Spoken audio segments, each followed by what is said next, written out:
quand le danseur porte la réalité du monde, voire la totalité du monde, sa vitalité est le cœur du processus.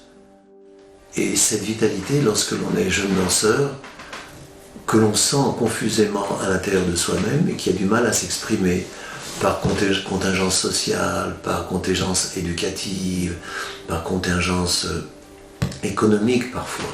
Notre travail, c'est de dépasser ça, de faire en sorte que la vitalité du danseur s'exprime dans sa totalité. Or, comme on a tous une vitalité différente, on a des points communs, on a cette force de vie, cette force de mort, cette force d'amour, cette force de haine, ce haut, ce bas, ces choses fondamentales. Mais cette vitalité, elle signe l'originalité de chaque être. Et c'est ça que l'on explore dans la danse. Et c'est ça le cadeau que fait le danseur au spectateur. Dans l'entraînement du danseur, le rapport au rythme, à la mélodie, à la musique, à la musicalité, ou alors à la densité, est extrêmement important. Chaque cours part et aboutit à une précision rythmique et mélodique très importante. Ça fait partie même du travail technique de la compagnie. Et ça, on retrouve dans le travail chorégraphique, et ça donne un peu de matière, de poésie, à mes yeux un peu plus profonde à la danse. Mais le bonheur n'est pas dans le pré. Là. Pour nous, le bonheur, il est dans la danse, mais il est aussi dans cette capacité que dans un cours, lorsque le danseur fait « et », c'est clair, il fait « et 1 » ou « et 1 » ou « et 1 ». Et donc le travail de l'académie rythmique dans le cours se retrouve dans la profondeur de la chorégraphie du travail rythmique. Une fois de plus, on retrouve l'entraînement et la pratique du danseur. Je crois que c'est l'histoire de notre civilisation à nous, en France. C'est qu'on est des enfants de l'Orient, nous, en Occident. Et on se rend compte que les langues, la culture, passent en fait plus que des informations culturelles, des informations physiologiques, physiques et physiologiques, et que ce sont des rythmes, que ce sont des vibrations, et que ça se traduit là, pour moi, dans la danse. Dans les années 80, je rêvais de faire des danses en rentrant de New York. Comme tous, on était un groupe de garçons et de filles, une vingtaine, dans lequel nous avons encore des amis. Et tous ces gens-là, cette génération rêvait de faire des danses c'est toute cette liberté que les Américains, que les Allemands nous avaient offert et dans leur technique de danse contemporaine ou de modern dance, comme on disait dans les années 50 et 60. C'était un éblouissement et on rêvait de faire toutes ces danses, sauf qu'il n'y avait pas de danseurs pour danser toutes ces danses. Donc il a fallu les former, ces danseurs. C'est-à-dire j'ai pas eu le choix, nous n'avons pas eu le choix. Là où il y avait un vide, il fallait absolument que les danseurs puissent l'exprimer. Et donc on a formé des danseurs, et en formant des danseurs, on s'est soi-même élevé.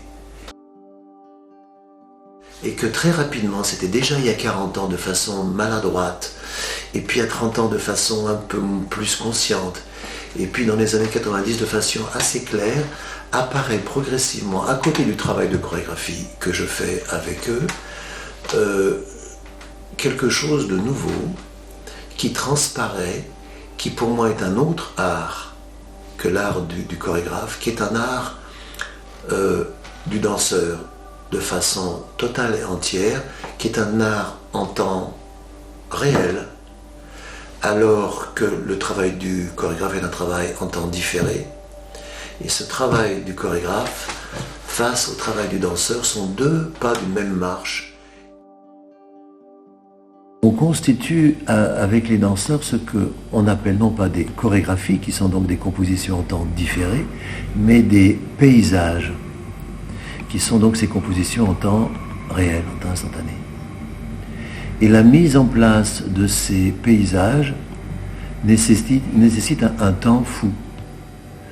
Parce qu'il faut que ce soit le trait juste, le dessin, le trait, c'est pas le dessin, c'est le trait juste, un trait intérieur qui est juste pour la situation, et que ces choses-là soient toujours justes dans les situations qui évoluent.